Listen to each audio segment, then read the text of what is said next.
कहावत है दोस्तों, कहते हैं कि रामचंद्र कह गए सिया से, ऐसा कलयुग आएगा, हंस चुकेगा दाना पानी, कौवा मोती खाएगा। तो कलयुग तो आ गया है दोस्तों।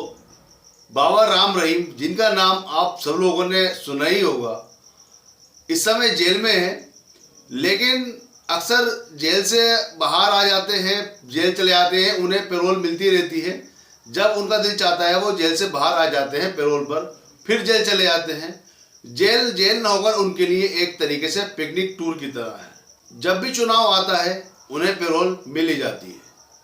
मनीष कश्यप यूएपीए के तहत जेल जाते हैं, फिर उन्हें जमानत मिल जाती है। उमर खालिद नाम का एक नौजवान जो जेएनयू से पढ़ा हुआ है, पीएचडी है, 3 साल से ज़्यादा समय हो गए उसे जेल के अंदर, लेकिन उसे जमानत नहीं मिल पाती है। जमानत तो क्या दोस्तों, अभी तक उसके केस की सुनवाई भी नहीं हो पाई है। तो आखिर इन लोगों में और उमर खालिद में ऐसा क्या अंतर है, क्या बात है कि इन्हें आसानी से जमानत मिल जाती है, बाबा राम रहीम को पैरोल मिल जाती है, लेकिन उमर खालिद की केस की अभी तक सुनवाई भी नहीं हो पाई है। 3 साल से ज़्यादा समय उसे जेल के अंदर हो चुका है। उमर खालिद नाम का ये नौजवान जो जेएनयू से पीएचडी है और जिसे आज देश में किसी ऊंची पोस्ट पर होना चाहिए था दोस्तों, उसे जमानत मिलना तो दूर की बात है, अभी तक डेट भी नहीं मिल सकी है। आप समझ रहे हैं दोस्तों, 3 साल से अधिक समय हो गया है, लेकिन जमानत याचिका की सुनवाई के लिए डेट भी नहीं मिल सकी है। ये एक दुर्भाग्य है इस लोकतांत्रिक देश का, जहां पर कहा गया है कि कानून संविधान सबके लिए बराबर है। लेकिन आज आप देख सकते हैं कि कुछ लोगों के लिए किस तरीके से संविधान को ताक पर रख दिया गया है और कानून को जैसे चाहते हैं उपयोग में लाते हैं, और जहां चाहते हैं जिसको फंसाना होता है तो उसको किस तरीके से मजबूर कर दिया जाता है कि उसके केस की सुनवाई भी नहीं हो पाती है। जब भी उमर खालिद की जमानत की डेट आती है दोस्तों, तो कोई ना कोई वजह आ जाती है और जमानत जो है वो टल जाती है। अभी कुछ दिन पहले बॉम्बे हाई कोर्ट ने गौतम नवलखा को बेल दी है। गौतम नवलखा जो कि देश और दुनिया के जाने माने पत्रकार हैं और लेखक हैं, 3 साल 8 महीने से जेल में बंद थे और उन्हें जमानत नहीं मिल रही थी।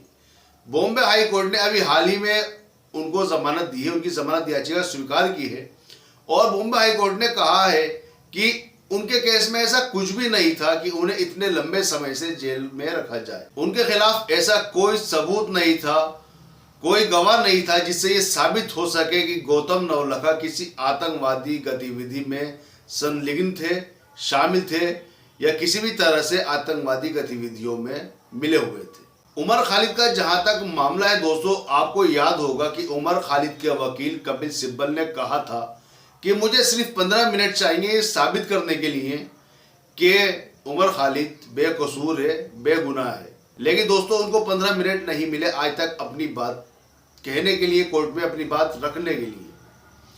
आखिर गौतम नवलखा और उमर खालिद जैसे नौजवानों का कसूर क्या है दोस्तों? इन लोगों का कसूर है कि ये लोग सरकार के आगे नहीं झुके। आखिर उमर खालिद है कौन दोस्तों? उमर खालिद जेएनयू का टॉपर स्टूडेंट रहा है। उमर खालिद ने पीएचडी की है जेएनयू से, और उसने जो पीएचडी की है वो आदिवासी इलाकों में जाकर उनकी समस्याओं को समाधान के लिए उसके ऊपर उसने स्टडी की और पीएचडी की।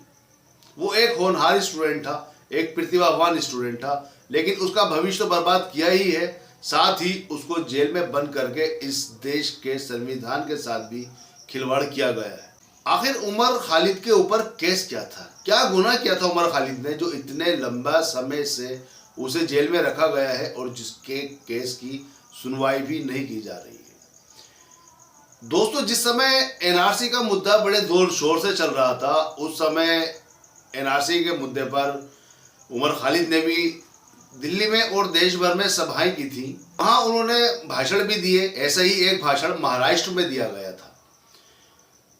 इस भाषण को लेकर बड़ा हो हल्ला मचाया, गोदी मीडिया ने तमाम तरह के बवाल किए, और उसको लेकर कहा यह गया कि इसमें इन्होंने आतंकवादी बातों का इस्तेमाल किया है और आतंकवादी गतिविधियों में संलग्न है उमर खालिद। और इसी आरोप के तहत इन्हें गिरफ्तार किया गया और यूएपीए के तहत जेल में डाल दिया गया और 3 साल से भी अधिक समय हो चुका है उमर खालिद को जेल गए हुए। जब मामला कोर्ट पे पहुंचा तो पता चला कि पुलिस ने उस भाषण की एक छोटी सी क्लिप निकालकर और उसका अपना ही मतलब निकालकर उसके आधार पर केस दर्ज किया है।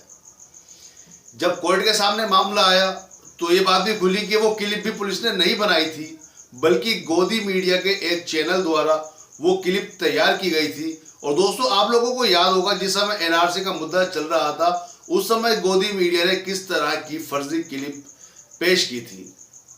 तो उसी तरह की एक क्लिप ये थी जो कि उमर खालिद के खिलाफ कोर्ट में पेश की गई थी और वो उस भाषण का एक छोटा सा हिस्सा था जो कोर्ट के सामने पेश किया गया था। उमर खालिद के वकील ने कोर्ट में कहा कि मैं पूरा भाषण कोर्ट में सुनवाई देता हूं और इस आधार पर आप तय कर लीजिएगा कि उमर खालिद ने इसमें क्या कहा है। भाषण सुनवाया गया कोर्ट में, लेकिन दोस्तों मामला वही रहा कि डेट पर डेट मिलती रही, तारीख पर तारीख मिलती रही और मामला यहाँ से वहाँ, वहाँ से यहाँ चलता रहा। कुल मिला के मतलब ये निकला है कि जैसे कि आपने डायलॉग सुना होगा सनी देओल का कि तारीख पर तारीख, तारीख पर तारीख, तो बिल्कुल सेम वही वाला मसला है कि तारीख पर तारीख मिलती चली जा रही है, लेकिन जमानत याचिका पर सुनवाई नहीं हो पा रही है। और अब केस सुप्रीम कोर्ट में है, लेकिन सुप्रीम कोर्ट भी लगता है कि सुनवाई के पक्ष में नहीं है। हर तारीख पर उम्मीद होती है कि सुनवाई होगी, लेकिन दोस्तों उमर खालिद का मामला ऐसा है कि सुनवाई टल जाती है और महीनों के हिसाब से टाल दी जाती है। आप सोचिए कि मनीष कश्यप और उमर खालिद में क्या फर्क है। एक जो सबसे बड़ा फर्क है वो फर्क है नाम का। मनीष कश्यप और उमर खालिद, यही सबसे बड़ा फर्क है। हाँ, अगर उमर खालिद पर केस चलता, सुनवाइयाँ होती, गवाहियाँ होती और केस को सुना जाता, सारे सबूत और गवाह देखे जाते और उसके बाद जो फैसला आता तो वो फैसला देखा जाता, लेकिन यहाँ तो अभी तक जमानत याचिका पर कोई सुनवाई भी नहीं हुई है, कोई गवाह पेश नहीं हुए हैं, सबूत कुछ नहीं। इंसान 3 साल से जेल में बंद है। अभी तो खैर छुट्टियां चल रही हैं और छुट्टियों के बाद भी पता नहीं कि जज साहिबान के पास इतना वक्त होगा या नहीं होगा कि वो उमर खालिद का केस सुन सकें। तो दोस्तों, सरकार के सामने ना झुकने की सजा उमर खालिद पा रहा है और उस जैसे ऐसे बहुत से लोग हैं जो ये सजा झेल रहे हैं। और दोस्तों, अब तो ऐसे नए नए कानून लाए जा रहे हैं जिनसे किसी के लिए भी सरकार के खिलाफ आवाज उठाना आसान नहीं होगा। सरकार के खिलाफ आवाज उठाने वालों से जेल भर दी जाएंगी। ऐसे ऐसे कानून लाए जा रहे हैं इस देश में। सरकार के खिलाफ बोलने वालों से जेलें भरती रहेंगी। सरकार के समर्थक और गोदी मीडिया ऐसे ही तमाशा करते रहेंगे। दोस्तों, लोकतंत्र खतरे में है।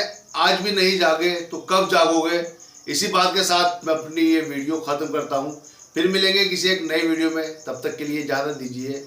जय हिंद, अल्लाह हाफिज़।